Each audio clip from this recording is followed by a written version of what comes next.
Estamos de volta com mais um Tecnopolítica e nesse episódio nós vamos conversar sobre o papel das máquinas e da automação no capitalismo, a partir da visão do marxismo. E para conversar sobre isso, eu estou aqui com o Levi Santana. Muito obrigado, Levi, pela sua participação. O Levi, ele é trabalhador de software livre e secretário-geral do coletivo Infoproletários e é militante da esquerda marxista. E o Levi tem escrito na esquerda marxista, no site, vários artigos sobre tecnologia bastante interessantes. E eu quero começar com uma questão que é, Levi, como é que fica nesse pensamento, a partir da visão marxista, a questão atual da inteligência artificial, da automação? Como que você poderia atualizar essa perspectiva marxista em relação a essas máquinas, como, por exemplo, no artigo que você trazia, que é os robôs da Boston Dynamics, né, que são hoje um sucesso aí, né? E como que você vê esse processo de automação, de, vamos dizer assim, sistemas algorítmicos que passam a conduzir máquinas e trabalhar, muitas vezes, na perspectiva de uma certa independência em relação ao humano? Oi, Sérgio. Primeiro de tudo, gostaria de agradecer a participação, o convite. Legal. E saudar todas as pessoas que nos ouvem, né? Bom, sobre automação, o Marx ele tem no Capital, no capítulo 13, um capítulo especial só sobre máquinas, maquinaria e grande indústria.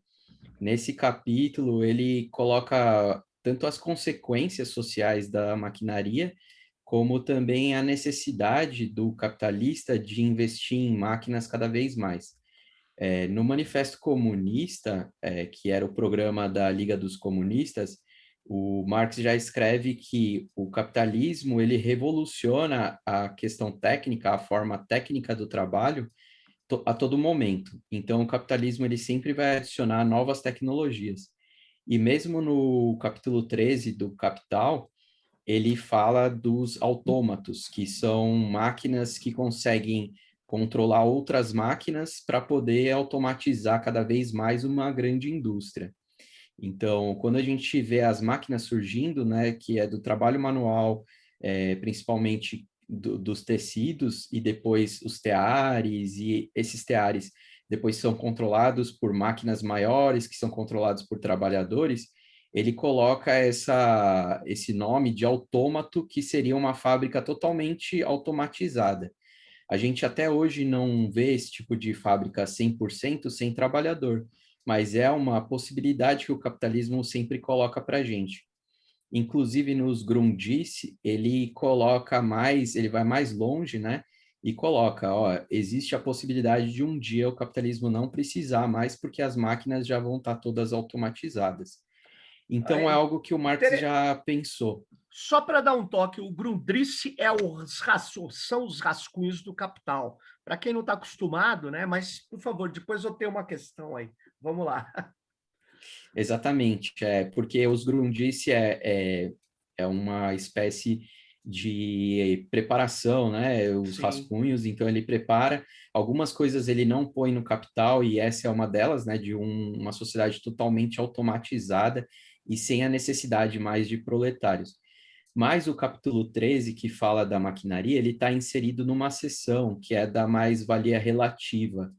Então, essa seção, ela não fala só de maquinarias, mas de várias formas que o capitalista tem de poder aumentar a extração de mais-valia sem ser de uma forma absoluta. Então, porque tem a mais-valia absoluta, que é ele aumentar a jornada de trabalho, né? ou diminuir salário. Essa é a mais-valia absoluta. E a mais-valia relativa são outras formas que o capitalista tem de poder aumentar a mais-valia. Uma delas é adicionando as máquinas, porque aí você aumenta a produtividade do trabalhador. Além disso, no meu texto eu cito as consequências sociais disso, que é você poder, um trabalho que era mais pesado e só poderia ser feito por um adulto, você poder usar crianças para trabalhar porque eles não têm um músculo ainda desenvolvido. Além disso, você pode adicionar mulheres, porque as mulheres também não têm um músculo tão forte como o dos homens, e elas não conseguiriam operar algo muito pesado. E aí, quando você adiciona as máquinas, você libera as mulheres para poder entrar no seu exército industrial de reserva, né? Pressionando, inclusive, o salário das pessoas para um salário menor. Então, mas Levi, é interessante, porque você fala assim, então, o Marx, ele traz para o Capital, né, que é o livro editado, né, a ideia de que você tem uma expansão no mundo industrial, ainda maquínico, efetivamente físico, você tem uma expansão da exploração, não pela elevação da jornada de tempo de trabalho, porque os trabalhadores começaram a resistir.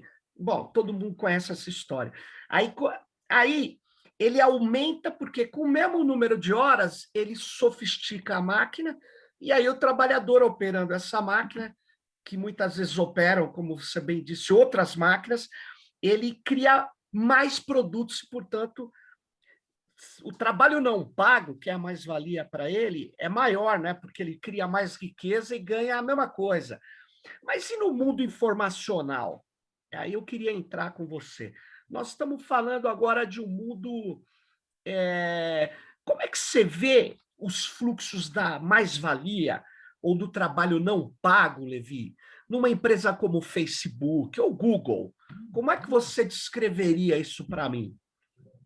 Essas empresas atuais que trabalham mais na internet, que não tem um produto tangível que você possa ver, é mais difícil da gente entender só com o livro 1 do Capital. Aí teria que entender na seção 2 do livro 2 do Capital, que ele fala sobre a divisão da mais-valia.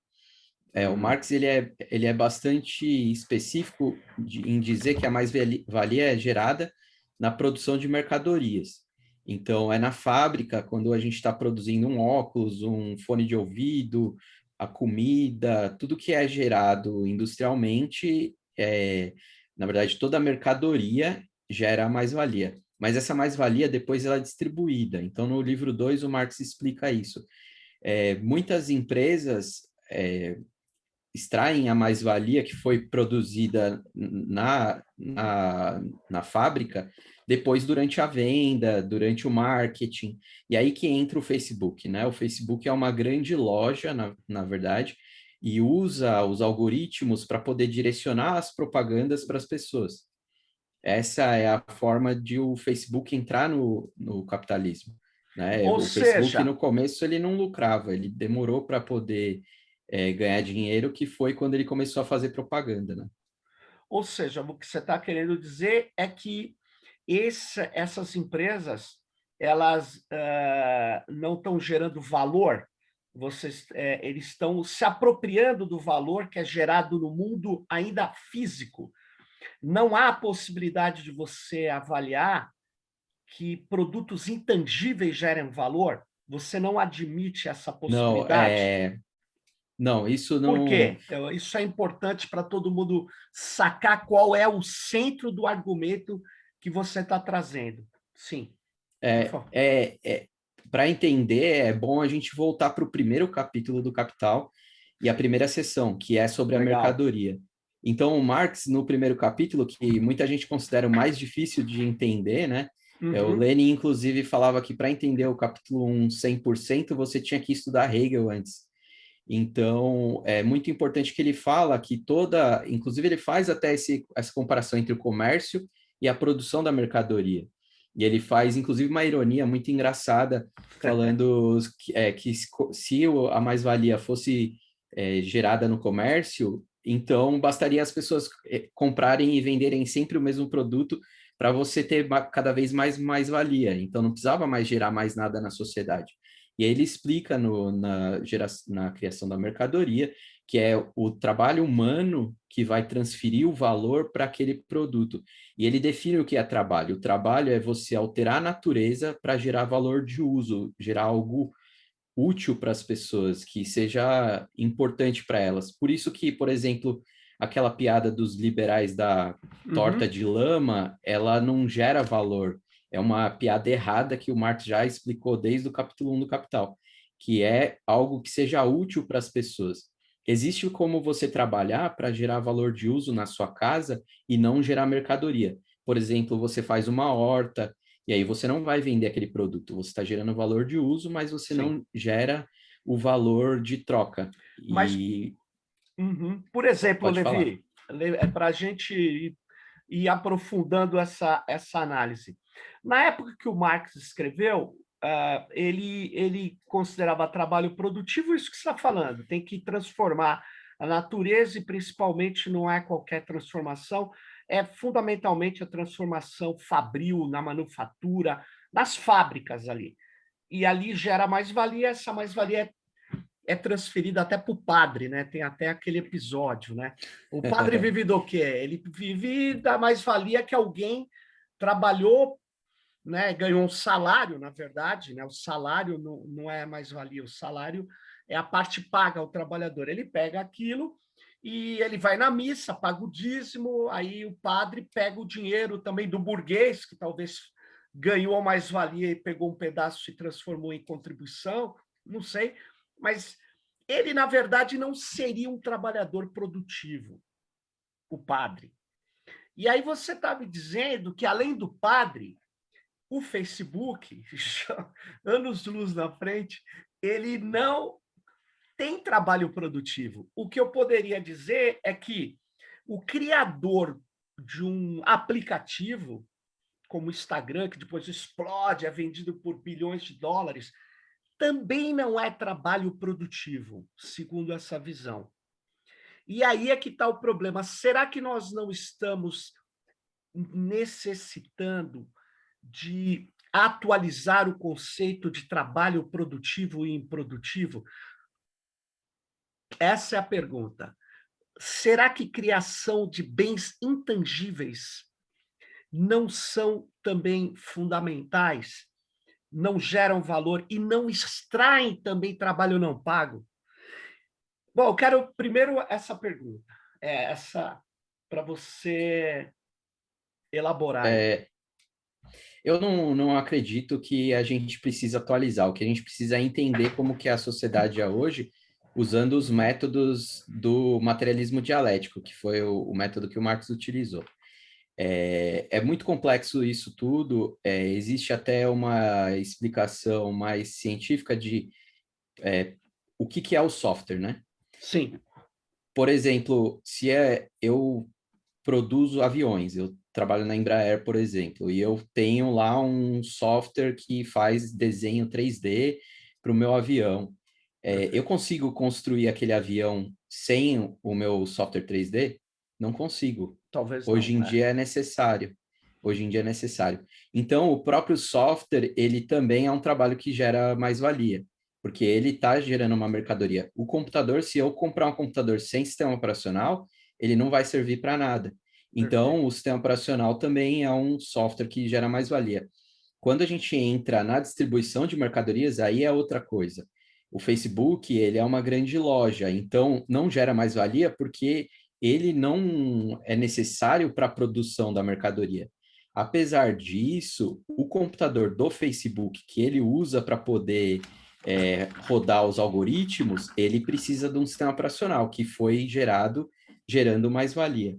A gente está numa situação hoje que a gente tem software livre que tomou conta de tudo, né? O GNU Linux, que roda em praticamente qualquer empresa grande, utiliza como principal software de sistema operacional. Só que ele foi gerado de uma forma socialmente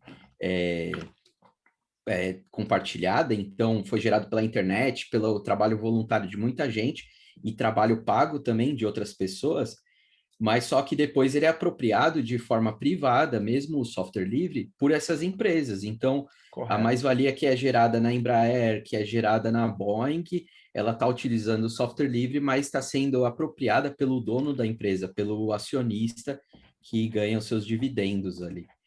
Ou Essa é seja, uma questão. O trabalho produtivo, ele não quer dizer que uma pessoa que trabalha com um software de distribuição de mercadorias é uma pessoa improdutiva, né? Não quer dizer isso. É só em relação à mais-valia. Ele Sim. produz mais-valia e não produz.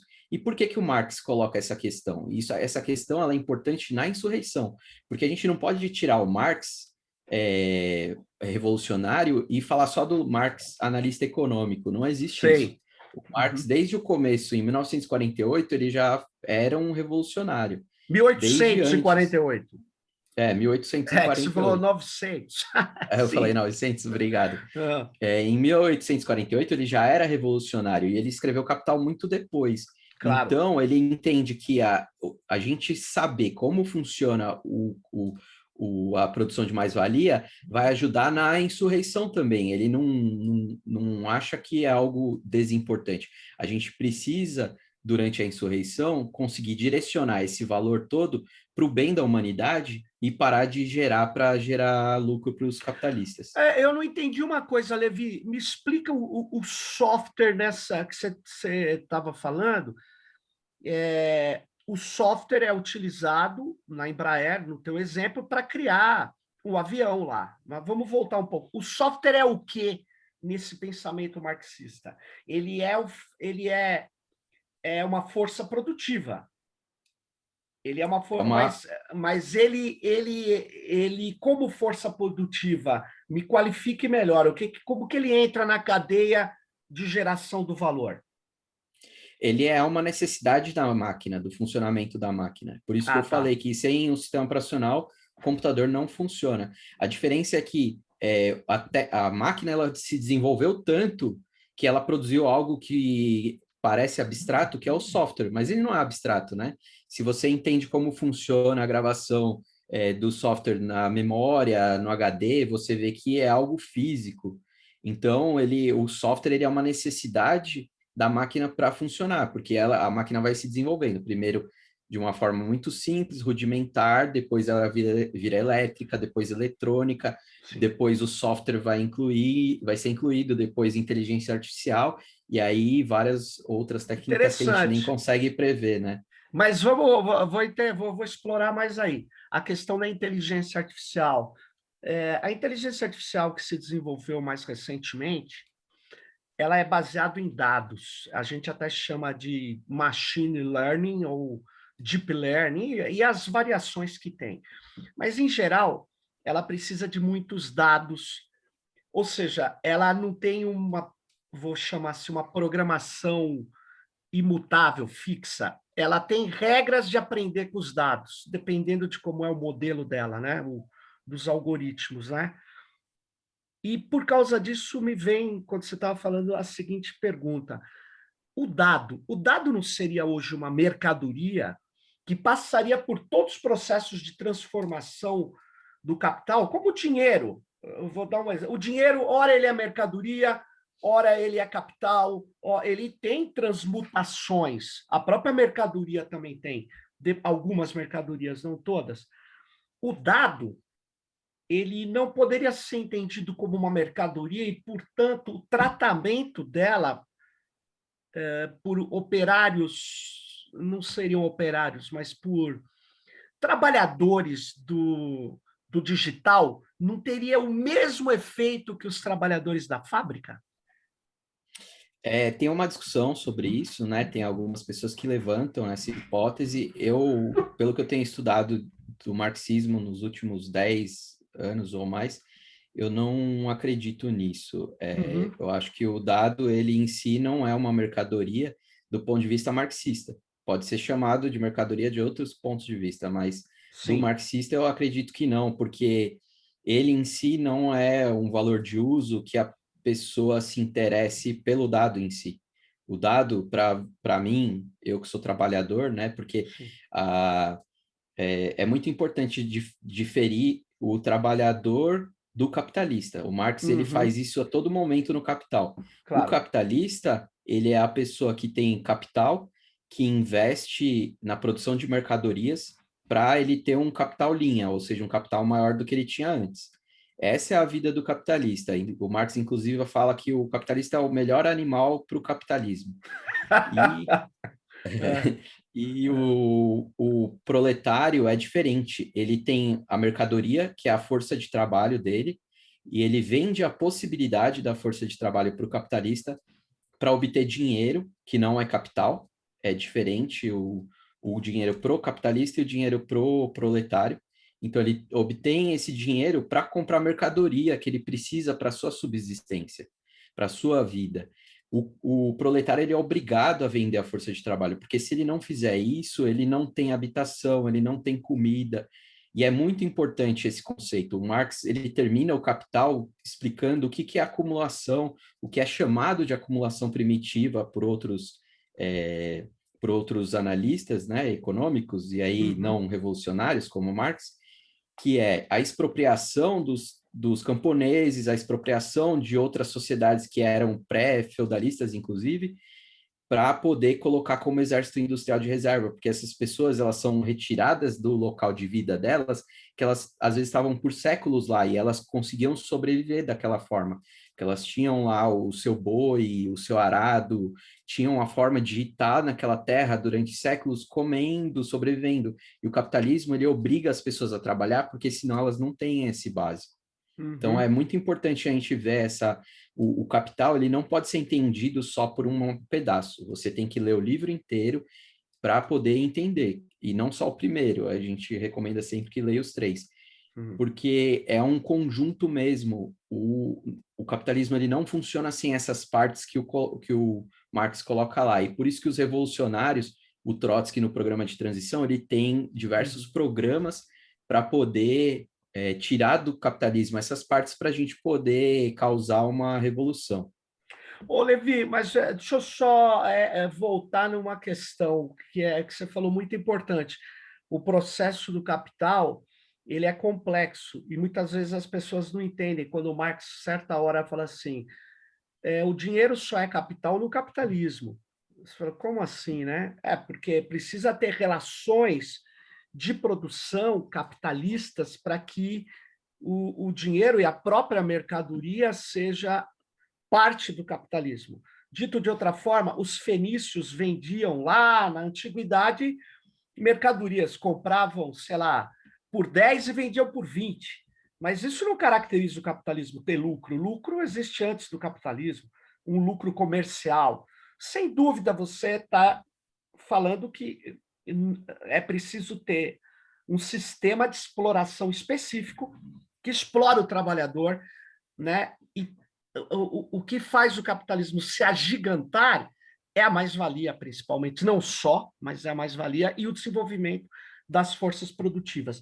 O meu ponto é exatamente esse, do desenvolvimento das forças produtivas. É que esse desenvolvimento ele vai se alterando. Então, você tem uma produção industrial muito limitada no século XVIII, ela avança no XIX, no século XX, mas aí vem essa revolução não no sentido político, social, mas tecnológico, informacional, cibernética, vamos dizer assim. Essas máquinas que trabalham com informações, elas trabalham com símbolos, elas trabalham com coisas que não têm existência física, mas elas são físicas. A internet não funciona sem uma mega infraestrutura física, não temos nenhuma ilusão disso, que você, para ligar todo mundo do jeito que ligou, sem ter uma malha de cabos submarinos e outros que tais, né? Mas existe um ganho gigantesco que é muito, muito, muito superior, olha só o que eu vou dizer, ao que se ganha no controle da infraestrutura de cabos, de roteadores. Existe tanto é que as empresas que mais ganham, elas e que dominam hoje o capital, no meu modo de ver, junto com o capital financeiro não aposta mais na Volkswagen só. Ele aposta no Google, aposta no Facebook, aposta no digital. Então, olha que loucura. O capital financeiro que foi fundamental na montagem da fase imperialista e tal do mundo, ele soca hoje o dinheiro nos dados, na produção de uma coleção enorme e um monte de trabalhador à disposição disso. Esse trabalhador, ele é explorado também, mas não está explorado pela fábrica, porque a fábrica está lá longe.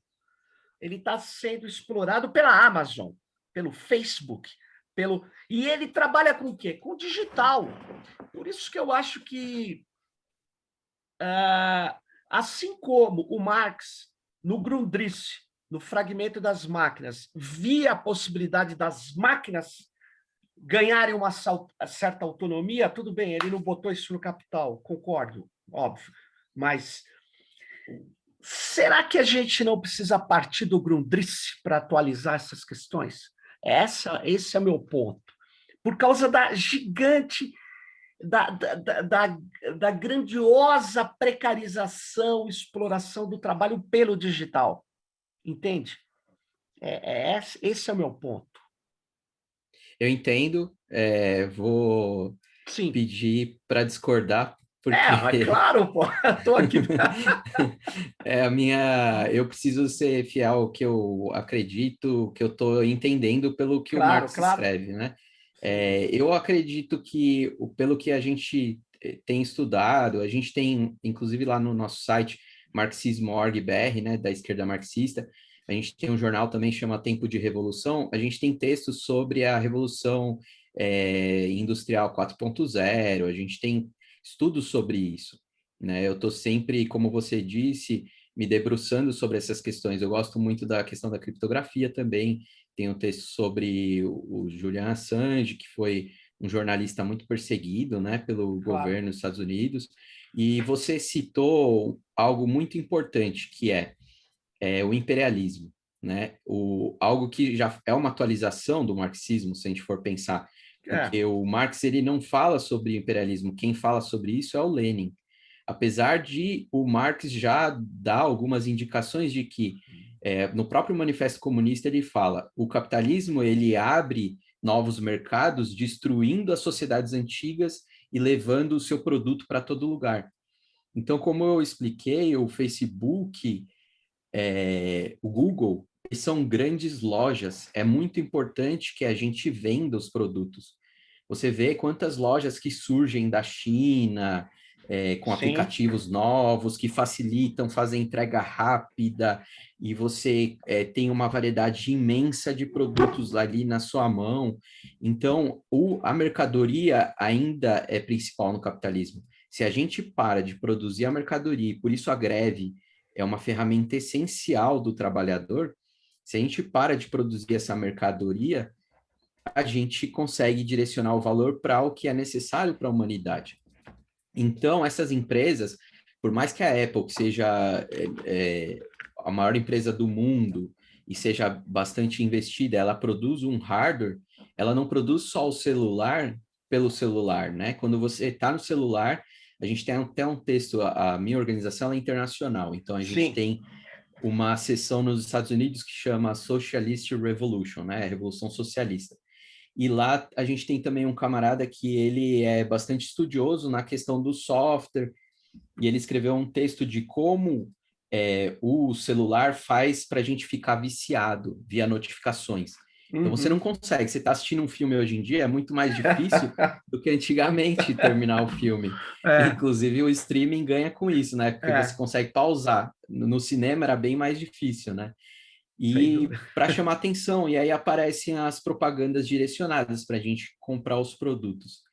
Então, o imperialismo, ele investe muito dinheiro numa forma de destruir forças produtivas também.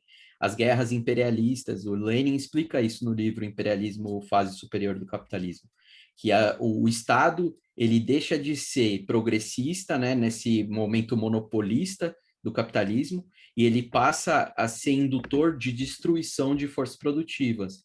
Então, ele produz, inclusive, mercadorias que são inúteis, né? Quantas vezes a gente comprou algo pela internet, chegou e você fala, isso aqui não serve para nada para mim. Porque o capitalismo ele não é mais progressista, ele precisa ser superado. Muito bom.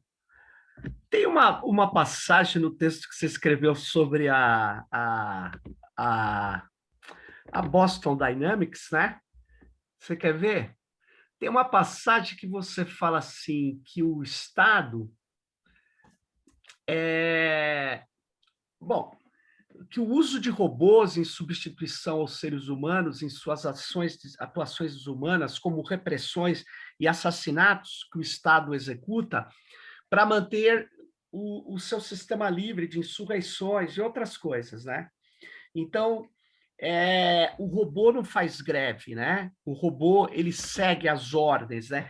Então, nessa sua descrição, você, não sei se você leu, você tem uma pegada muito próxima ao grego Achamayu no texto que chama-se, quer ver?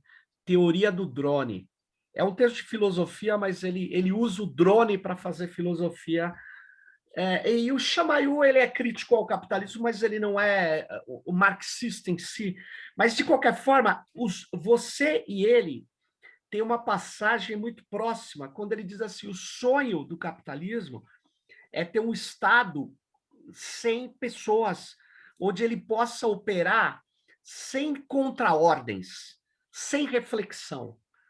Né? E eu vi isso no seu texto. Né? Você acha que nós estamos chegando... O neoliberalismo capitalista ele sonha, portanto, em substituir, porque eles estão avançando muito com a automação, a ponto de você ter um Estado operado por autômatos que não... Quer dizer, esse é o maior risco, e não aquela ficção que o autômato vai tomar o seu celular e dominar o mundo. É, Na verdade, o que vai acontecer é que o capitalismo vai tomar essas estruturas para cada vez mais se livrar da rebelião. É isso. em parte sim, né? Uma coisa que eu discordo do Chamayu, que eu não li o texto dele, na verdade eu não posso dizer que eu discordo, mas que Sim. pelo que você citou, me parece que é equivocado, é que o capitalismo consiga isso. Eu não sei se ele disse que o capitalismo vai conseguir, Não, ele né? não disse, ele coloca em hipótese. Ele não. Mas eu concordo com ele de que o capitalismo tenta isso, né? O que acontece é que os capitalistas eles não são um comitê fechado e organizado e que concordam um com os outros. Muito pelo contrário, né? A gente vê que eles brigam entre eles constantemente. E é isso Claro. que gera as guerras imperialistas de países que invadem países para destruir, para tomar conta da sua própria burguesia, né? No meu texto, eu cito até uma letra do Racionais, né, que ele fala que o Robocop do governo é frio, não sente pena, só ódio e ri como a hiena. Porque ele é o policial perfeito, né, os robôs. Ele é a polícia, que é bem diferente do exército, ela surge já para reprimir greves, né? O exército não, ele era para defender a comuna antes, que era no feudalismo, vai se juntando em feudos maiores até você ter um império absolutista, e aí você cria o exército para defender aquela nação, né? A polícia não, ela já surge para reprimir greves, para reprimir os trabalhadores. A ideia do capitalista é sempre isso. Você vê o carro que o Elon Musk lançou, que é uma picape que parece um tanque de guerra. Aquilo lá é para proteger os próprios capitalistas, não vai ser para o trabalhador mais pobre comprar aquele carro, não é. Claro. Né? O trabalhador mais pobre ele vai se virar para ir trabalhar muitas vezes a pé, de bicicleta. Se ele consegue uma organização social lá no país dele, ele consegue ter um transporte público de qualidade, mas é só se ele faz isso com muita luta. O capitalista não vai dar de graça nada Mas, para o Levi, trabalhador. você acha que não há um projeto do Estado de se livrar cada vez mais do funcionário público humano e substituir por processos automatizados? Sim, sim, isso com certeza. O que eu não acho que é possível fazer isso mundialmente com todos os trabalhadores. Você não tem como matar todos os trabalhadores e ficar só capitalistas no mundo. Isso Sim, seria claro, impossível. Mas claro. com certeza, substituir funcionário público, polícia, tudo que quanto mais o capitalista conseguir tirar de coisas do Estado, porque o Estado, para ele, a única parte importante é a dívida. Ele só se interessa para o Estado pela repressão, para manter os trabalhadores quietos, e a dívida, porque as dívidas nacionais elas são muito importantes para o capitalista. Eles ganham muito dinheiro com Claro. imposto que é pago para virar depois dívida que eles compram em papéis de outros países. Sem dúvida. O mercado especulativo, a dívida monetária do governo é com o banqueiro. O banqueiro, quanto mais sobe os juros, como é que se sobe os juros? Elevando a taxa básica de juros da economia, principalmente. Não é o único mecanismo, é o principal. E, portanto, quando eles lançam um título público pagando mais juros, o banqueiro gosta, porque ele compra e vai ganhar mais. Sim, Exatamente. mas você acha. Aí que é o meu problema. Existe um mito que a inteligência artificial avança, a automação, vou chamar de inteligência artificial, automação, são processos que gerariam um desemprego estrutural maior, e que, junto com isso, em algumas áreas para o capitalista, principalmente para o neoliberal, ele quer se livrar do trabalhador, que é no caso do Estado. Por quê? Porque aí ele projeta essa ideia de que o Estado vai ficar mais barato, então sobra mais dinheiro para ele pegar dinheiro do setor público e reproduzir o capital privado, que é o que faz Paulo Guedes. Enfim, eu não preciso falar aqui, as pessoas sabem que no meio da crise os banqueiros puderam emitir moeda, né? Puderam fazer bilhões de emissões de moeda, que é aquela ideia do Paulo Guedes, que não é o único, que diz, eu tenho que dar dinheiro para os grandes e não para os pequenos. Ele está falando para o trabalhador, né? Mas, enfim, voltando aqui, a questão é, é o Elon Musk, que você cita, ele chegou a dizer o seguinte: eu preciso de garantir uma renda básica para as pessoas, porque se os empregos acabam, como é que eu vou vender? É a pergunta dele. Como é que o capitalista vai ser capitalista sem ter ninguém para explorar? Por outro lado, tem uns caras utópicos meio estranhos que chamam aceleracionistas, você deve conhecer. Eles dizem, Conheço. não, o capitalismo vai avançar, avançar e de lá desaparece, né? Como se, quando acabarem os trabalhadores, mas vem cá, como que se acaba com essa contingente de milhões e milhões de pessoas que a principal forma de vida é o trabalho assalariado ou o trabalho precarizado, não importa. E aí? Né? A minha questão é, você acha que quando o Elon Musk, esse que fez esse carro que parece um tanque, ele diz que tem que ter renda básica de cidadania e emociona muita gente, você não acha que ele tem uma certa razão a falar, a automação tem limite. Como esse limite não vai ser parado pela tecnologia e pelo capitalista, porque o capitalista pensa de modo a ganhar dinheiro para si, não no macro. Ele não pensa na sociedade. Como disse a Margaret Thatcher, a sociedade não existe. O que existe é o mercado. Então, É. ela vai e cada um age microeconomicamente. E aí ele disse, eu preciso de uma renda básica. O que você... Essa conjuntura, você acha ele não tem razão de... por motivos óbvios do capital, de tentar garantir que as pessoas tenham o mínimo para sobrevivência, porque você não acredita que os empregos irão acabar?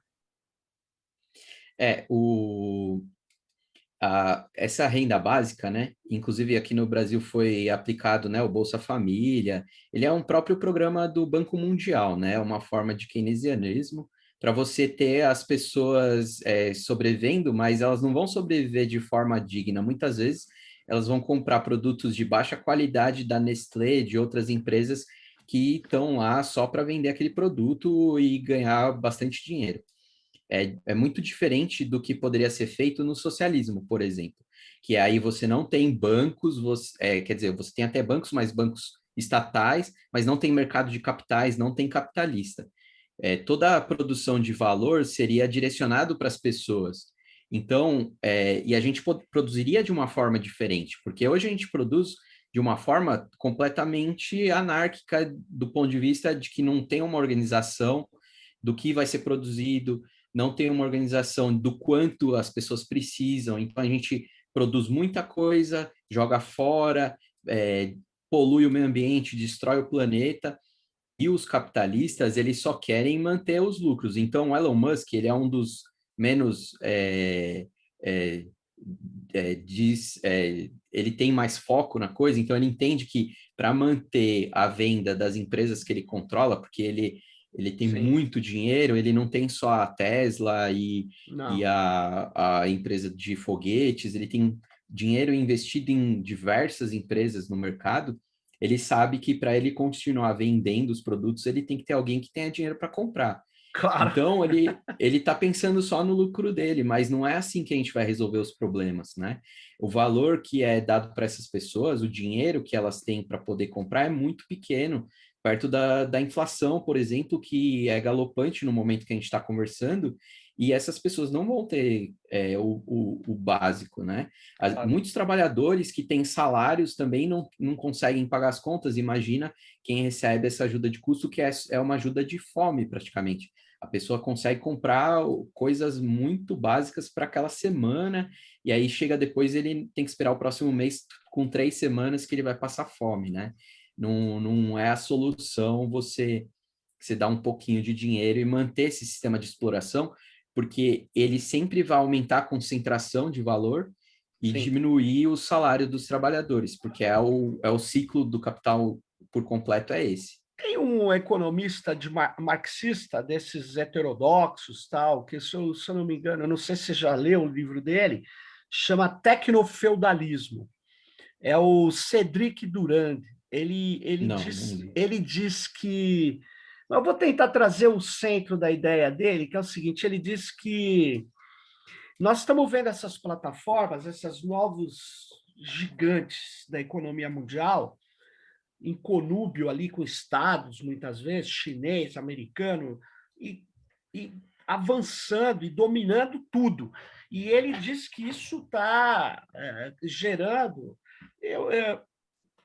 Eu acho o ponto meio metafórico demais, feudalismo, né?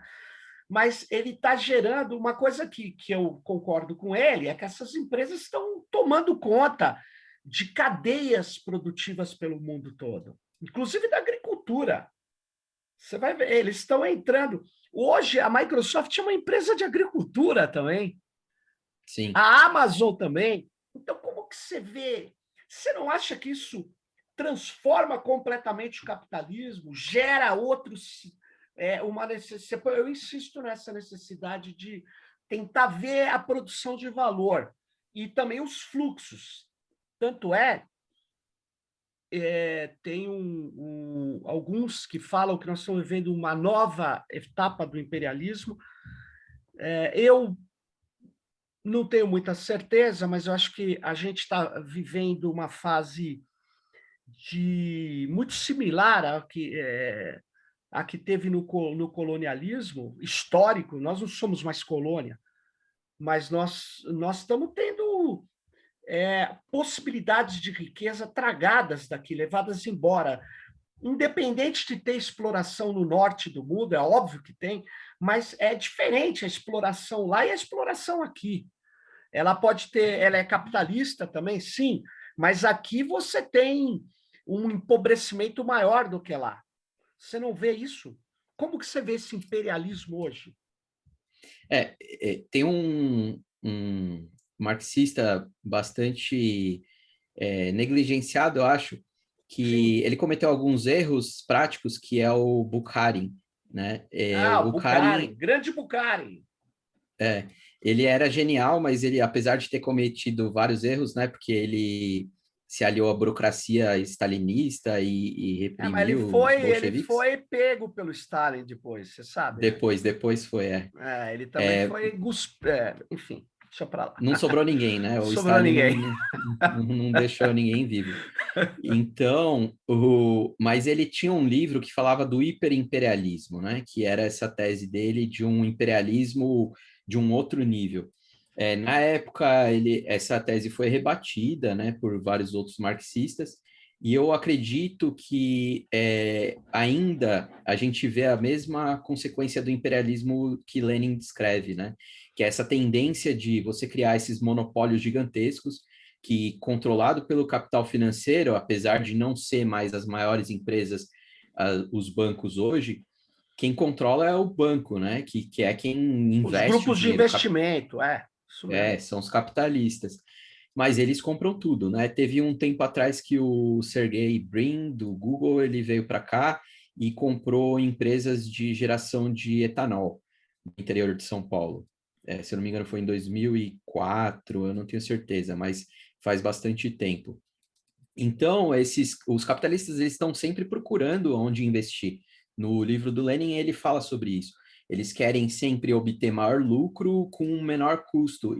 E países que não atravessam um desenvolvimento tecnológico muito grande, né, que o Trotsky chama de países atrasados na teoria da revolução permanente, é que esses países atrasados, eles tendem a manter traços antigos do sistema anterior, eles não conseguem atravessar um desenvolvimento tecnológico como os outros. E quando eles estão quase atravessando esse desenvolvimento tecnológico, os outros já passaram mais à frente. Então, esse atraso que ele chama de desenvolvimento desigual, mas ele é combinado porque ele acontece ao mesmo tempo, mas ele continua desigual, ele vai manter esse desigual, ele só pode ser superado por uma revolução proletária. Por isso que ele fala da revolução permanente, que são os proletários coordenando a revolução e tomando conta do Estado. Por isso que, por exemplo, na Rússia, quando teve a Revolução Russa, uma das primeiras atitudes dos bolcheviques foi fazer a reforma agrária. E países como o nosso, que não passou por uma revolução proletária e a burguesia já era uma burguesia atrasada, quando o capitalismo se instala aqui, que foi bem no começo do Brasil, não teve mais a reforma agrária, como teve nos Estados Unidos, como teve nos outros países que atingiram o capitalismo antes. Então, essa questão de como se desenvolve as nações é muito importante e hoje é imperativo que a gente faça a nossa revolução proletária para poder destravar as forças produtivas aqui. A gente vê que os países que fizeram e que inclusive já voltaram para o capitalismo, né? A Rússia, a China, conseguiram desenvolver as suas forças produtivas técnicas, né? As forças produtivas do trabalho, muito mais do que os outros países. A China, depois que voltou para o capitalismo na década de 70, já voltou num outro patamar e já tinha feito sua reforma agrária, então já tinha um campo muito mais organizado. Esse campo já conecta com a indústria quando a indústria chega na China, então é um campo já industrial, são trabalhadores do campo que trabalham para a indústria, então eles produzem a comida, mas isso vai ser industrializado, vai ser vendido pelo país inteiro. E aí essa necessidade da revolução ela se torna imperativa, como eu disse. Levi, deixa eu te perguntar duas coisas aqui. Bom, não, na verdade, eu tenho um comentário antes. Eu não gosto muito da perspectiva de atrasado e avançado. Eu não gosto, porque eu não vejo um único modo de vida, mas isso é uma questão antropológica. Eu vejo que, por exemplo, eu não acho que os Yanomamis são atrasados em relação a gente. Eu acho que é outro mundo, é outra forma de viver. Mas eu também, mesmo dentro aqui, eu acho que eu ainda não pensei direito, mas eu gosto de ver países tecnologicamente pobres ou empobrecidos e bloqueados. Eu acho que o nosso país ele não é de ponta, mas ele tem um sistema universitário, ele tem um sistema de pesquisa que está sendo destruído pelo Bolsonaro, claro, e não foi nunca muito levado a sério pela burguesia nossa. Tanto é que ele foi feito pelo Exatamente. Estado. A burguesia ficam atrás de criar uma burguesia nacional. Eu tenho dúvida dessa burguesia. Bom, mas é uma discussão que a gente tem que fazer de novo, porque é uma mega discussão. Mas eu falo, o Brasil é um país tecnologicamente empobrecido e bloqueado dentro dessa cadeia, né? Ele é um território de compradores. Como disse num Tecnopolítica anterior, o Márcio Postman fala: a classe dominante brasileira desistiu do Brasil há muito tempo. Isso aqui é um território de exploração. Tanto é, vai ver onde eles moram. Eles moram em Miami, cara. Nem em Paris é É. mais, é em Miami. Ou seja, é brega, além de tudo, né? Ela é uns caras meio assim. Mas, depois de dizer isso, eu queria entender uma coisa. Você está falando de proletário. E o infoproletário? O que é isso para você? Infoproletário existe? O infoproletário é um cidadão revolucionário que deve ser revolucionário? Como que você trabalha isso? O Marx ele achava muito importante o trabalhador operário mais avançado, que tinha acesso às máquinas, que tinha acesso às fábricas mais avançadas. Por quê? Porque é lá onde você gera a maior parte da mais-valia, e não só isso, é onde você tem o maior controle da fábrica mais facilmente. Então, hoje, o trabalhador de TI, né, que a gente chama de infoproletário por causa do livro do Ricardo Antunes, apesar da nossa corrente sindical, né? Porque o Infoproletários que eu faço parte é uma corrente sindical que busca trazer um caminho revolucionário para os trabalhadores de TI. Porque a gente tem os sindicatos que estão hoje na mão de burocratas que estão há décadas na direção do sindicato e Uhum. que não estão ligando nem um pouco para o trabalhador de TI. Tanto que a gente vê que nós do Infoproletários, a gente levantou vários dados que não são públicos por aí, a gente não consegue eles facilmente, e a gente fez uma apresentação sobre esses dados com os nossos contatos, de que no estado de São Paulo, os trabalhadores de TI, mais de 40% deles ganham até 3 salários mínimos. Então, a gente tem essa visão de que o trabalhador de TI ganha muito dinheiro, né? Mas, na verdade, não. Muitos deles estão numa situação de empobrecimento muito grande, né? Principalmente a juventude, quando sai da faculdade, ela se depara com um mercado competitivo de trabalho e a vaga é cada vez mais difícil de ele entrar. Precisa ter experiência, precisa conhecer diversas tecnologias que na faculdade não tem tempo de aprender todas, né? Então a gente usou esse nome, né, Infoproletários, porque tem esse livro do Ricardo Antunes. Aqui, ó. A Eu gente estava tem procurando. Olha ele aqui, ó. Olha aqui. é, é um livro bastante interessante. A gente tem algumas discordâncias teóricas dele, Sim. mas é muito importante porque ele explica algumas coisas de como esses trabalhadores de TI eles são divididos, né? Que você tem um trabalhador do call center, por exemplo, que ganha muito menos do que o desenvolvedor. Então, Nossa.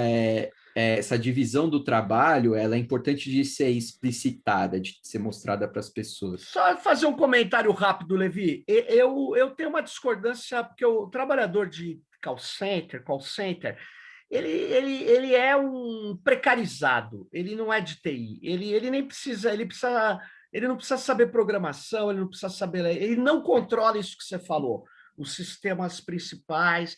Então, ele é um precariado. Mas é só um comentário, é uma visão também. Eu não, ele juntou infoproletário. Agora, a tua definição de infoproletário, eu acho interessante, que é o cara que está lá operando fazendo códigos, ralando, controlando, administrando sistemas, administrando roteador. Bom, só esse comentário, que eu não poderia deixar de fazer. Não, tudo bem. Eu tenho essa visão mais ortodoxa do marxismo mesmo, né? Eu não sou nada heterodoxo no marxismo, muito pelo contrário. Mas eu gosto de saber, né? Como que as pessoas definem e tal. Como você falou na discussão sobre os Yanomamis, né? Eu entendo que é diferente da análise da sociedade que o Marx faz. Ele faz do capitalismo em si. E a Claro. gente, marxista ortodoxo, a gente entende que há algumas etapas de desenvolvimento social, que às vezes algumas sociedades ainda não passaram por ela e elas podem passar de uma forma totalmente diferente do que a gente passou. Não tem como prever o futuro. Foi desse jeito que a gente entende na Europa, né? Que o Marx ele começa descrevendo na Europa, na mas Europa.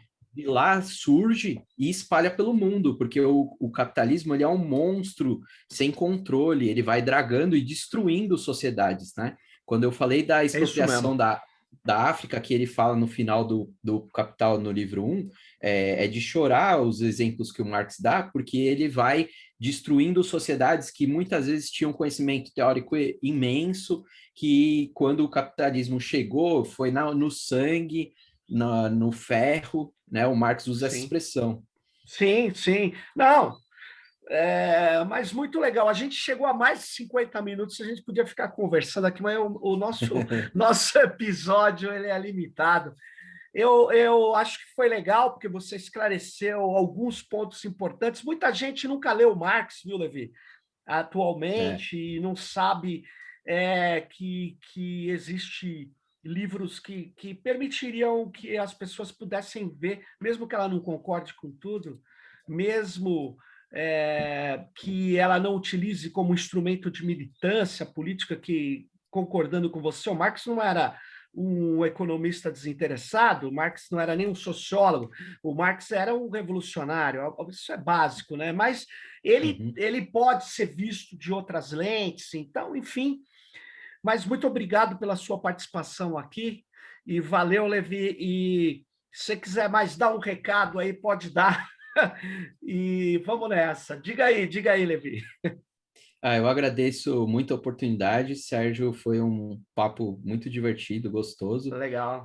Recomendo todos a conhecer o nosso site, né, da Esquerda Marxista, marxismo.org.br, o nosso jornal Tempo de Revolução, que é um jornal mais novo que a gente lançou faz pouco tempo, Uhum. com uma qualidade gráfica muito boa e textos de profundidade marxista, e também o site do Infoproletários, que é infoproletários.org, que a gente tem um jornal que chama Kernel Panic, direcionado aos trabalhadores de TI, que a gente traz essa perspectiva revolucionária em relação aos sindicatos, que, como eu disse, Kernel precisam de uma Panic, hein? Mudança. Kernel Panic é a É nossa bom. Tá ideia. falando pro pessoal mesmo da área. Falou. Valeu, então, Levi. Muito obrigado. E todas e todos fiquem ligados no próximo Tecnopolítica. Até mais, pessoal.